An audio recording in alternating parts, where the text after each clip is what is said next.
let's be honest. Anyway, the day she got buried, I was reading a wee poem when she was lonely when her third marriage disintegrated, and he was a control freak and he isolated her from all of us for a couple of years.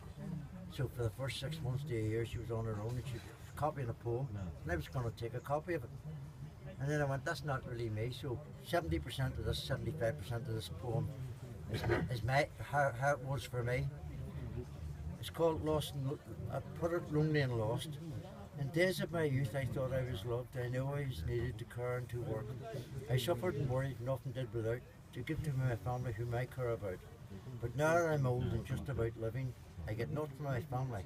Thought they'd do the giving. Not of money nor goods, no, that's not the rub, but of caring and loving instead of the snub.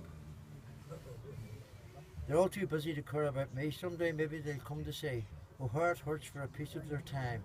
After all that I give, this is a crime. That's life, I suppose, and how it goes. The world of me, no longer we. Very, very good. And because my mother died, the next day with death on my mind, and I was listening to the radio and Sadaka was on singing Solitaire, so it started me off again. Now Solitaire always brings me down, right into the very ground. There's a grave in Milltown waiting for me. Milltown's a local cemetery, by the way. That's where my father's buried and I own the grave. So that's why it's written like that. There's a grave in Milltown waiting for me, sometimes wishes where I'd be. At peace now at last, escaped from this lonely cast. No longer a part of a loving home, cold in my heart brings tears to my eye, despairing completely in this world of I. God, please take me to heaven when I die, the world of we, no longer me. Oh yeah. And that second poem is 100% me. Did you ever think of putting that on Super. Facebook? Pardon? Did you ever think of putting that on Facebook? Chris, you have a man, North Belfast is on Facebook. If you ever does the Facebook page, I am computer illiterate and I hate anything. but get him to put them on. Those are worth putting on. I explained it to a couple of years. At the end of the Second World War, Britain was bankrupt and she set up the health service. The world of we, looking after each other. Where's that going? Yeah. And it's the same for Ireland too. Where's that going, the spirit? Yep. It's just give me what you've got. I've got a charge. You know, you're going to a bus lane, give us £90. You know, you park where you shouldn't park, give us £50. He's coming with us. He's going to It's stay the with world us. of gimme, me, I. Where's the world of we where we're looked after each other? I mean, it's just a marvellous generation of country and people, and it's disappeared. I personally blame Maggie Thatcher for starting it off, introducing us to the oldies and calling them respectable. Yeah. You know, because she made that kind of great respectable. Do you know what I actually thought when she died? God forgive me.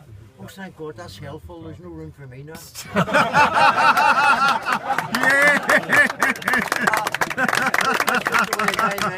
just straightforward and honest, and it's, anyone that knows me knows I'm brutally honest. It just comes straight out of my gob. It's in my head, it's out of my gob. You know, the inspiration here is that Chris has mentioned the fact that he was mentally ill, and that is something that we must take very seriously in the business of as we grow older.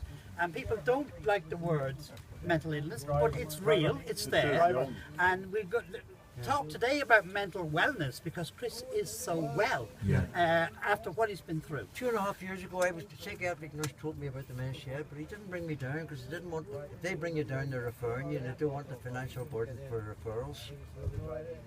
I walked past them glass doors 5, 6, 7 times looking in. I didn't have the courage to open the door on my own.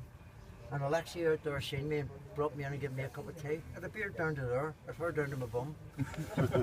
And 6 months later, my mother collapsed and I went over to the Isle of Man, and 3 sisters jumped on me. Where's the razor? Where's the scissors? Where's the shirt? Mum sees that it'll kill her. And when I come back, I was coming back for maybe 3-4 weeks when Alexia come up to me one day and says, "Are you Chris?" It shows you how much you changed physically. Yeah. And I decided I was going to make the best effort to change mentally too while I was there. And this is 2.5 years later. Look at me now. Yeah. Well done. Well done, Chris. Well done. It's one of the most difficult illnesses that the human being can have. It's one of the most difficult things to do. It's Is one of the to most difficult. open up and talk about it. Exactly. It's generally you hide. And that's where you're winning.